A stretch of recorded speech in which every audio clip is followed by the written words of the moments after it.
Hi everyone, welcome back to my channel. हमने last part में देखा था कि विंग की सारी फैमिली तैयार हो रही होती है बाहर जाने के लिए। Let's start our new part. बाकी सब रेडी होकर नीचे आ जाते हैं पर विंग अभी भी रेडी हो रहा होता है। कांग से सरवन, ये शैतान हमेशा लेट करवाता है। मैडम यू, अरे कांग से ऐसा मत बोलो, वो थोड़ा टाइम लगा रहा होगा शायद। कांग से सरन बोलती हैं कि यू तुम अभी इसे सही से जानती नहीं, रुको मैं इसे बुला के लाती हूँ। जब कांग से सरन विंग को बुलाने के लिए स्टेयर से ऊपर जा ही रही होती हैं तभी विंग नीचे आ रहा था। अरे मॉम, आप कहाँ जा रही हो? तुम्हें बुलाने आ रही थी। तुम इतना लेट क्यों कर रहे हो? चलो अब जल्दी से। मॉम ये तो बताओ मैं कैसा लग रहा हूँ? विंग ने एक पिंक टी शर्ट और नीचे वाइट कार्गो पहना हुआ था।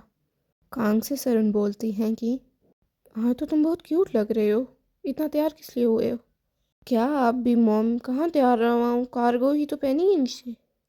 वी चांसे की आवाज़ आती है, तुम दोनों वहाँ पे क्या बातें करने लग गए हो?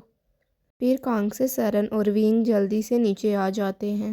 मैडम यू बोलती हैं कि विंग तुम इतने प्यारे लग रहे हो आज। Thanks aunty. यालिनी जल्दी से जाकर विंग के चिक्स को पुल करती है और बोलती है कि विंग तुम तो बहुत क्यूट लग रहे हो। जन फेम्यांग बोलते हैं कि अब सब चलें, देर हो रही है। वो सब निकल रहे होते हैं तभी जांग चेन वहीं पे खड़ा होता है। तभी मैडम यू उसे बोलती हैं, जांग चेन चलो, तुम क्या देख रहे हो?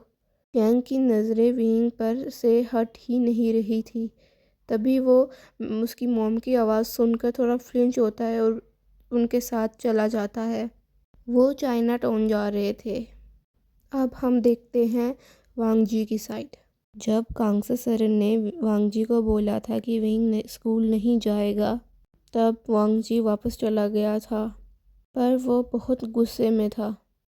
जब से ये मेहमान आए हैं विंग के घर, इसने तो मुझे इग्नोर करना स्टार्ट कर दिया। और वो लड़का पता नहीं कौन है। वांगजी स्कूल की तरफ चला जाता है। जब वो स्कूल के गेट के पास पहुंचता है तब उसे लूसी दिखती है। लूसी जल्दी से वांगजी के पास आती है और उसकी बाजू पकड़ लेती है। जी एक झटके से उसकी बाजू को छोड़ देता है। लूसी, वांगजी जो मैंने बोला था तुमने किया?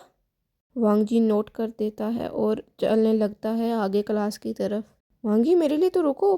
पर वांगजी इग्नोर कर देता है लूसी को और वो अपनी क्लास की तरफ चला जाता है। वांगजी और लूसी की क्लास सेम ही थी। जब वांगजी अपने टेबल पर जाकर बैठता है तभी लूसी भी उसी के साथ बैठने लग जाती है। वांगजी बोलता है कि लूसी, गर्ल्स टेबल उधर है, इधर क्या कर रही हो तुम? अरे वांगजी, मुझे तुम्हारी हेल्प चाहिए असाइनमेंट में। वांगजी बोलता है कि मैं तुम्हारी हेल्प लंच ब्रेक में कर दूंगा, पर तुम अभी जाकर अपनी सीट पर बैठो। लूसी को थोड़ा बुरा लगता है पर वो अपना बैग हटा लेती है वहाँ से। वांगजी अभी भी विंग के बारे में सोच रहा होता है तभी उनकी क्लासरूम में क्लास टीचर आ जाते हैं और पढ़ाने लग जाते हैं। विंग की साइड।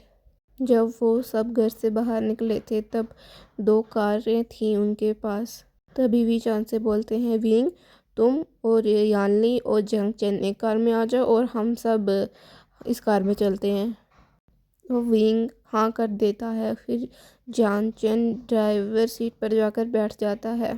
विंग पीछे वाली सीट पर जाकर बैठने ही वाला होता है तभी जंग चेन बोलता है कि सीजे आगे नहीं बैठ सकती, उन्हें वॉमिटिंग प्रॉब्लम होती है तो इसलिए तुम आगे बैठ जाओ। तो फिर विंग जाकर आगे वाली सीट पर बैठ जाता है। ये सुनकर यानली थोड़ा शॉक होती है पर वो इस बात को इग्नोर कर देती है और जाकर पीछे वाली सीट पर बैठ जाती है। फिर वो सब निकल जाते हैं। विंग विंडो के बाहर देख रहा होता है पर उसके माइंड में वांगजी ही चल रहा होता है कि वो अभी क्या कर रहा होगा और वो लूसी पक्का उसी के साथ चिपक रही होगी कि उसे जांगचिन की आवाज़ आती है, विंग कोई सॉन्ग तो लगाओ, ऐसे क्या देवदास की तरह बैठे हुए हो? हाँ देवदास, मैं तो नहीं हूँ, लगा रहा हूँ सॉन्ग। से याली बोलती है, चैंग तुम मुझसे ऐसे क्यों बात कर रहे हो? सीजे आप खुद ही देखें, ये ट्रिप पे आया है या कोई सैड फ्यूनरल पर? चैंग ऐसा मत कहो उसे, तुम ड्राइविंग पर फोकस करो। फिर चैंग ड्राइविंग पर फोकस करने लग जाता है वांगजी की साइड। उन सब की क्लास फिनिशिंग हो जाती है और लंच ब्रेक का टाइम आ जाता है। वांग जी अपना बैग उठाकर कैंटीन की तरफ जा ही रहा होता है, तभी लूसी आवाज़ देती है उसे, वांग जी इधर तो देखो।